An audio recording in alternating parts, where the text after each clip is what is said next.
ఆస్తి పరంగా మేము బాగున్నాము, డబ్బులు చూడని వాళ్ళం కాదు, డబ్బులు బాగా చూసాము, రాజకీయాలు చేస్తాము తప్పితే వ్యాపారాలుగా రాజకీయాన్ని ఇప్పుడు వ్యాపారం చేయమంటున్నారు. అయితే ప్రధానమైన ఒక అపవాదం ఉంది కదా, ఇప్పుడు మీదైతే కర్నూలు ఇంత పెద్ద ఎస్వి కాంప్లెక్స్ ఉంది మాకు అంటున్నారు. ఇదే ఎస్వి కాంప్లెక్స్ క్రిస్టియన్ భూములు ఎస్టీబీసీ వారికి కళాశాలకు సంబంధించిన ఈ క్రిస్టియన్ భూములను ఆక్యుపై చేసి చెప్పాలంటే కబ్జా చేసి మరి కాంప్లెక్స్ నిర్మించారు. దీనికి సంబంధించి అప్పట్లో కొన్ని పోరాటాలు కూడా జరిగాయి. ఆ పోరాటాలను కూడా సమాంతరంగా అణిచివేశారు. ఇప్పటికీ కొన్ని కేసులు జరుగుతున్నాయి కోర్టులో అంటున్నారు. ఇదంతా ఎంతవరకు వాస్తవం? ఇది ఒక పోస్టల్ సూపరింటెండెంట్ ఆఫీస్ ఉన్నది, బిలాంగింగ్ ఫ్రమ్ క్రిస్టియన్ ప్రాపర్టీ. ఎస్టీబీసీకి సంబంధం లేదు. పొలంల సంఘం అనే ఒకటి ఉన్నది. వాళ్లకు ఇది ఉన్నప్పుడు central government postal superintendent office ఉన్నది.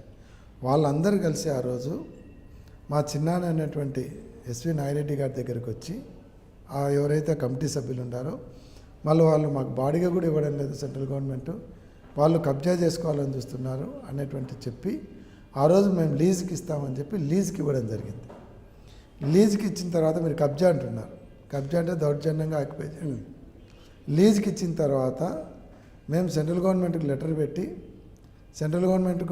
లెటర్ పెడితే జనరల్ మేనేజర్ ఆయన పోస్టల్ హైదరాబాద్ ఆయనకు లెటర్ గవర్నమెంట్ నుంచి లెటర్ వస్తే ఆయన ఇక్కడికి వచ్చి ఎంక్వైరీ చేసి మళ్ళీ ఆయన వచ్చి కూర్చొని ఎన్ని తలుపులు ఉన్నాయి, ఎన్ని కిటికీలు ఉన్నాయి, ఫ్లోరింగ్ ఏముంది అన్నీ రాసి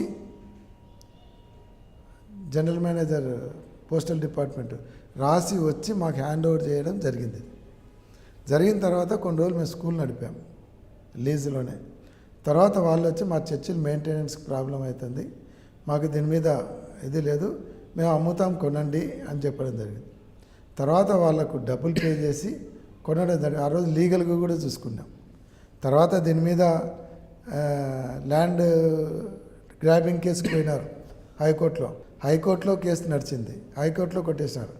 మద్రాసు హైకోర్టులో కేసు వేసినారు, మద్రాసు హైకోర్టులో కూడా కొట్టేసినారు. రాజశేఖర రెడ్డి గారు ముఖ్యమంత్రిగా ఉన్నప్పుడు హౌస్ కమిటీ వేసినారు. గఫూర్ కూడా అప్పుడు ఎమ్మెల్యే, గఫూర్ కూడా హౌస్ కమిటీ మెంబరు, గాదెంకటరెడ్డి గారు చైర్మన్. హౌస్ కమిటీ వచ్చేసి ప్రాపర్టీ అంతా చూసిపోయింది. అప్పుడు సాయిప్రసాద్ గారు కలెక్టర్గా ఉన్నారు. అప్పుడు మేము తెలుగుదేశం పార్టీలో ఉన్నాం. House committee Congress party house committee వచ్చి కమ్యూనిస్ట్ లోకల్ ఎమ్మెల్యే ఉండి కూడా వాళ్ళు సర్వే చేసి హౌస్ కమిటీ రిపోర్ట్ ఇచ్చింది. ఈ ప్రాపర్టీలో ఎటువంటి మిస్అప్రాపరేషన్ లేదు, లీగల్గా కొన్నారు, లీగల్గా వాళ్ళు కాంప్లెక్స్ కట్టించుకున్నారు, ఎక్కడ ఇది లేదని హౌస్ కమిటీ, మేము అపోజిషన్ పార్టీలో ఉన్నప్పుడు ruling party house committee report ఇచ్చింది. అప్పుడు సాయిప్రసాద్ గారు రిపోర్ట్ ఇచ్చారు కలెక్టర్ గండి. కాబట్టి ఎక్కడ దీంట్లో ఇది లేదు. మేము అందుకే దీంట్లో క్లియర్గా ఉన్నాం. అప్పట్లో పేపర్లు రాస్తున్నాయి. పోరాటాలు ఎందుకు సాగాయంటారు అప్పుడు? దీని మీద ఎప్పుడు జరగలేదు. తర్వాత జరిగినటువంటి దాని మీద జరుగుతున్నాయి. దాంట్లో కూడా మీరు అబ్జర్వ్ చేయండి, క్రిస్టియన్స్ అందరూ పాల్గొని చేసినట్టు లేరు. ఈ సంస్థల మధ్యన ఉండేటువంటి డిఫరెన్సెస్ ఇంకొక సంస్థ వాడు నేను నమ్ముకోలేదే అట్లా జరుగుతూ వచ్చినాయి తప్ప వాళ్ళ మధ్యన డిస్ప్యూట్లు పెట్టుకొని చిన్న చిన్న ఇష్యూలు జరిగినాయి తప్ప పోరాటాలు అంటే పెద్ద పోరాటాలు జరిగినది ఏం లేదు. దీని మీద ఈరోజు స్థలాన్ని కొనుగోలు చేశామంటారా? పూర్తి న్యాయబద్ధంగా చట్టబద్ధంగానే ఎస్వి కాంప్లెక్స్ స్థలాన్ని మేము కొనుగోలు చేశామంటారా? నేను చెప్పడమే కాదు, 3 కోర్టులు చెప్పినాయి. ల్యాండ్ గ్రాబింగ్ కోర్టు చెప్పింది, మద్రాస్ హైకోర్టు చెప్పింది, ఆంధ్రప్రదేశ్ హైకోర్టు చెప్పింది, హౌస్ కమిటీ చెప్పింది. ఎంత కొనుగోలు చేశారు అప్పట్లో ఈ స్థలాన్ని మీరు? అప్పట్లో 75 లక్షలు కొన్నాం. 75 లక్షలకి? ఎప్పుడు? మొత్తం ఎంత విస్తీర్ణం?